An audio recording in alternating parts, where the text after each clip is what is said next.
Assalamualaikum warahmatullahi wabarakatuh. Perkenalkan, saya Fatira dari Prodi Pendidikan Bahasa dan Sastra Indonesia, Fakultas Bahasa dan Sastra Universitas Negeri Makassar. Kali ini saya akan membawakan materi tentang kalimat efektif. Langsung saja yang pertama, pengertian kalimat efektif. Kalimat efektif ialah kalimat yang disusun sesuai kaidah yang berlaku. Unsur-unsur penting di dalamnya harus ada seperti subjek, predikat, serta pemilihan diksi yang tepat. Kalimat ini akan membuat tulisan kita lebih mudah dipahami serta tidak berbelit-belit. Pengertian lainnya ialah kalimat yang baik karena apa yang dirasakan atau dipikirkan penulis akan dapat dipahami serta diterima oleh pembaca. Kalimat ini juga dapat diartikan sebagai kalimat yang biasa memberi efek tertentu dalam proses komunikasi. Efek yang dimaksud ialah kejelasan komunikasi karena tidak menggunakan kata-kata mubazir, namun pesan dari kalimat itu akan tetap disampaikan. Selanjutnya materi yang kedua yaitu struktur kalimat efektif. Struktur kalimat efektif ini ada 3. Yang pertama, struktur kalimat efektif umum, yaitu unsur-unsur yang terdapat pada kalimat umum ini masih dibagi 2, yaitu unsur wajib serta unsur tidak wajib. Unsur wajib ialah subjek serta predikat, sementara unsur tidak wajib ialah unsur yang boleh disertakan dan boleh tidak disertakan, termasuk kata kerja bantu. Yang kedua, struktur kalimat efektif paralel. Struktur dalam kalimat efektif akan menggunakan bentuk bahasa sama yang digunakan dalam satu susunan serial. Yang ketiga, struktur kalimat periodik. Struktur ini akan lebih mengemukakan unsur tambahan barulah menuju unsur intinya. Hal ini dilakukan agar dapat menarik perhatian pembaca.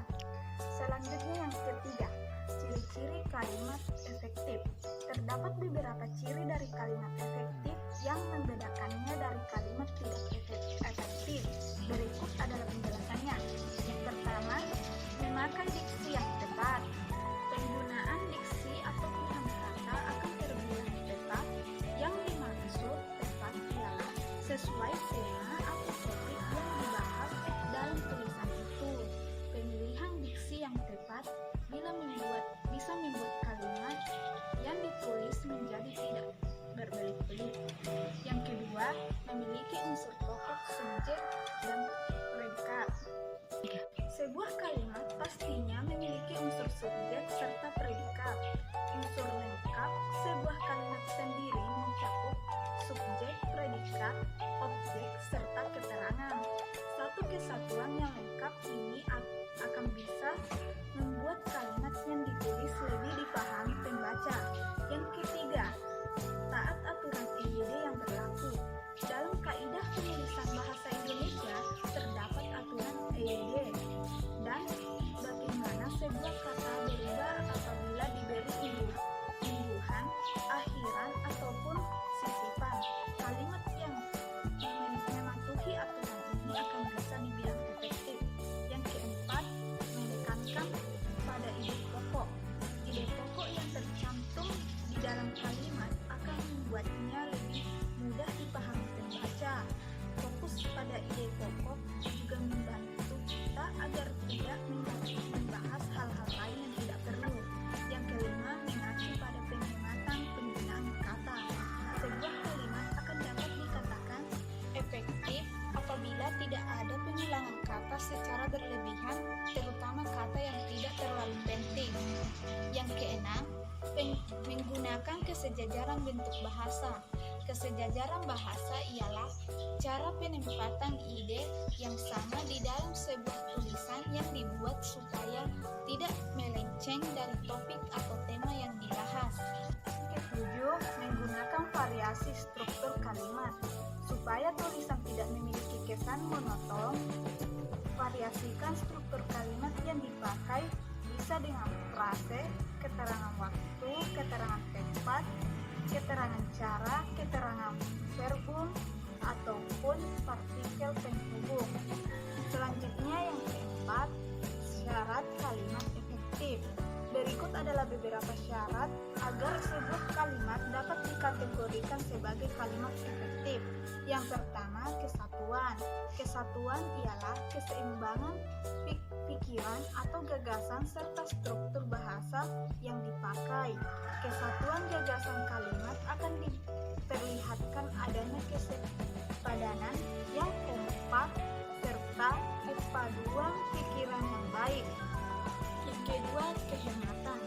Pengertian dari kehematan ialah usaha untuk menghindari pemakaian kata yang dirasa tidak perlu. Hemat berarti tidak ada penggunaan kata-kata yang mubazir, tidak menjadikan kata yang memang sudah berbentuk jamak serta tidak melakukan pengulangan subjek.